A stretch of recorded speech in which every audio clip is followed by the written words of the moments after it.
ओम गंगणपतये नमो नमः। संक्षिप्त शिवपुराण वायु संहिता पूर्व खंड अध्याय 25। पार्वती की तपस्या। एक व्याघ्र पर उन पर कृपा। ब्रह्मा जी को उनके पास आना।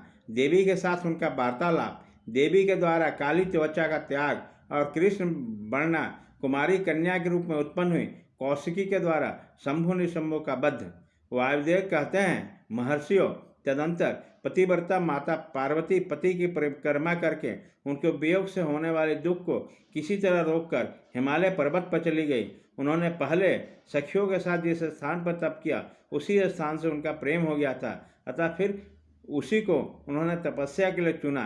तदंतर माता पिता के घर जा उनका दर्शन और प्रणाम करके उनके सब समाचार बताकर उनकी आज्ञा ले उन्होंने सारे आभूषण उतार दिए। फिर तपोवन में जा स्नान के पश्चात तपस्वी का परम पावन वेश धारण करके अत्यंत तीव्र एवं परम दुष्कर तपस्या करने का संकल्प किया। वो मन ही मन सदा पति के चरणार्थ बिंदुओं का चिंतन करते हुए किसी क्षणिक लिंग में उनका ध्यान करके पूजन की बाह्य विधि के अनुसार जंगल के फल फूल आदि उपकरणों द्वारा तीनों समय उनका पूजन करते थे। भगवान शंकर ही ब्रह्मा का रूप धारण करके मेरी तपस्या का फल देंगे, ऐसा दृढ़ विश्वास रखकर वह प्रतिदिन तपस्या में लगी रहती। एक समय तपस्या करते करते जब बहुत समय बीत गया, तब एक दिन उसके पास बहुत बड़ा व्याघ्र देखा गया। वह दुष्ट भाव से वहाँ आया था। पार्वती जी के निकट आते ही उस दुरात्मा का शरीर जड़वत हो गया। उसके समीप चित्र लिखित सा दिखाई देने लगा। दुष्ट भाव से पास आते हुए व्याघ्र को देखकर भी देवी पार्वती साधारण नारी की भांति स्वभाव से विचलित नहीं हुए। उसने व्याघ्र के सारे अंग अकड़ गए थे। वह भूख से अत्यंत पीड़ित हो रहा था और यह सोचकर कि यही मेरा भोजन है, निरंतर देवी को देख रहा था। देवी के सामने खड़ा खड़ा वह उसकी उपासना सी करने लगा। इधर देवी के हृदय में सदा यही भाव आता था कि यह व्याघ्र मेरा ही उपासक है, दुष्ट वन जंतुओं से मेरी रक्षा करने वाला है। यह सोचकर वह उन पर कृपा करने लगी। उन्हीं की कृपा से उनके 3 प्रकार के मल तत्काल नष्ट हो गए। फिर तो व्याघ्र को सहसा देवी का सौरभ का बोध हुआ।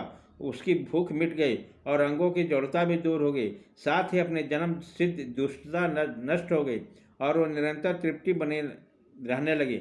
उसी समय उत्कृष्ट रूप में अपनी कृतज्ञता का अनुभव करके वो तत्काल भक्त हो गया और उन परमेश्वरी की सेवा करने लगा। अब वह अन्य दुष्ट जंतुओं को खड़ेता हुआ तपोवन में विचरने लगा। इधर देवी की तपस्या बढ़ी और तीव्र से तीव्रतर होती गई।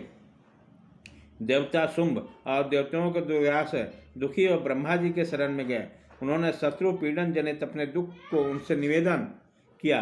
शंभु और निशंभु को वरदान पाने के घमंड से देवताओं को जैसे जैसे दुख देते थे, यह सब सुनकर ब्रह्मा जी को उन पर बड़ी दया आई। उन्होंने दैत्य वध के लिए भगवान शंकर के साथ हुई बातचीत का स्मरण करते हुए देवताओं के साथ देवी को तपोवन का प्रस्थान किया। महासुरेश्वर ब्रह्मा ने उत्तम तप में परिनिष्ठित परमेश्वरी पार्वती को देखा। वह संपूर्ण जगत की प्रतिष्ठा से जान पड़ते थे। अपने श्रीहरि के तथा रुद्रदेव के भी जन्मदाता पिता महामहेश्वर की भार्या आर्या जगन माता गिरिजानंदिनी को पार्वती जी को ब्रह्मा जी ने प्रणाम किया। देवगणों के साथ ब्रह्मा जी को आया देख देवी ने उनके योग्य अर्घ्य देकर स्वागत आदि के लिए उनका सत्कार किया। बदले में उनका भी सत्कार और अभिनंदन करके ब्रह्मा जी अनचान की भांति देवी को तपस्या के कारण पूछने लगे।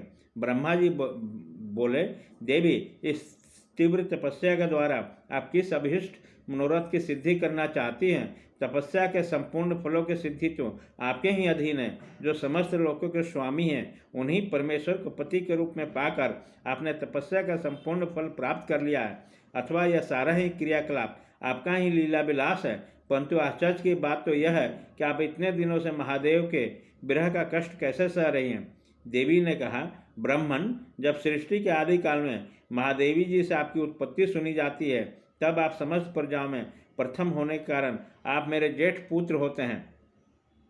फिर जब प्रजा की वृद्धि के लिए आपको ललाट से भगवान शिव का प्रादुर्भाव हुआ, तब आप मेरे पति के पिता और मेरे ससुर होने के कारण गुरुजनों की कोटि में आ जाते हैं। और जब मैं यह सोचती हूँ कि स्वयं मेरे पिता गिरिराज हिमालय आपके पुत्र हैं, तब आप मेरे साक्षात पितामह लगते हैं। लोक पितामह, इस तरह आप लोक की यात्रा के विधाता हैं। अंतःपुर में पति के साथ जो वृत्तांत घटित हुआ है, अब मैं आपके सामने कैसे कह सकती? अतः यहाँ बहुत कहने से क्या लाभ? मेरे शरीर से जो यह कालापन है, कालापन है, इसे सात्विक विधि से त्याग कर मैं गौण बनना होनी चाहती हूँ। ब्रह्मा जी बोले, देवी, इतने ही प्रयोजन के लिए आपने ऐसा कठोर तप क्यों किया? क्या इसके लिए आपकी इच्छा मात्र ही पर्याप्त नहीं थी? अन्यथा यह आपकी एक लीला ही है। जगन माता, आपकी लीला भी इस लोक हित के लिए ही होती है, अतः आप इसके द्वारा मेरे एक अभीष्ट फल की सिद्ध कीजिए। निशुंभ और शुंभ नामक बहुत दो दैत्य हैं, उन्हें मैंने वर दे रखा है। इसमें उसका घमंड बहुत बढ़ गया है और वो देवताओं को सता रहे हैं। उन दोनों को आपके ही हाथ मारे जाने का वरदान प्राप्त हुआ है, अतः अब विलंब करने से कोई लाभ नहीं। आप क्षण भर के लिए सुस्थिर हो जाइए और आपके द्वारा जो शक्ति रची या छोड़ी जाएगी वही इन दोनों के लिए मृत्यु हो जाएगी। ब्रह्मा जी के इस प्रकार प्रार्थना करने पर गिरिजा कुमारी देवी पार्वती सहसा अपनी काली त्वचा के आवरण को उतार कर गौरवर्णा हो गई। त्वचा कोष काली त्वचा में आवरण के रूप में त्यागी गई। जो उनकी शक्ति थी उन्हीं का नाम कौशिकी था। वह काले मेघ के समान कांति वाले कृष्ण वर्णा कन्या हो गई।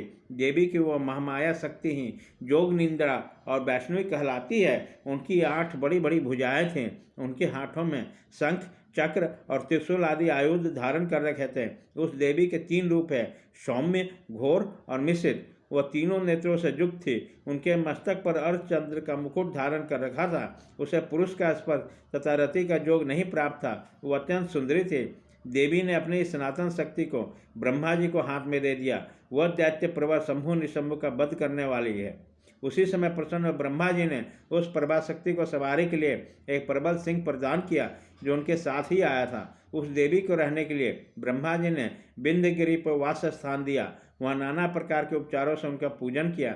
विश्वकर्मा ब्रह्मा के द्वारा सम्मानित हुई शक्ति अपनी माता गौरी को और ब्रह्मा जी को क्रमशः प्रणाम करके अपने अंगों से उत्पन्न अपने ही समान शक्तिशाली बहुसंख्यक शक्तियों को साथ ले दैत्यराज शंभु निशंभु को मारने के लिए उद्यत हो विंध्य पर्वत को चली गई। उसने समरागन में उन दोनों दैत्यराज को मार गिराया। इस युद्ध का अन्यत्र वर्णन हो चुका है, इसलिए उसकी विस्तृत कथा यहाँ नहीं कही गई है। दूसरे स्थल में उसकी वहाँ कर लेनी चाहिए।